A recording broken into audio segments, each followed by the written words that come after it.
How to create the perfect Instagram post using Photoshop and Adobe Photoshop. Follow these steps. Create a new document with the dimensions of 1080 pixels by 1080 pixels, which is the standard size for Instagram posts. You can add images, text, graphics, and other elements to make your post visually appealing.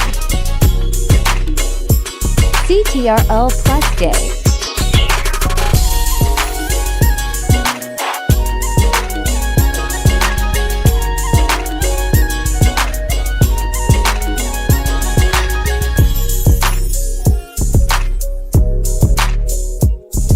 Before adding images to your post, optimize them for Instagram in Photoshop.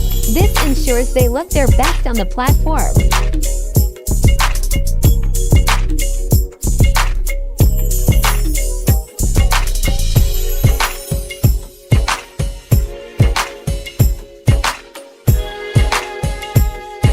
Once you are satisfied with your design, save your work in a suitable format and export it for Instagram.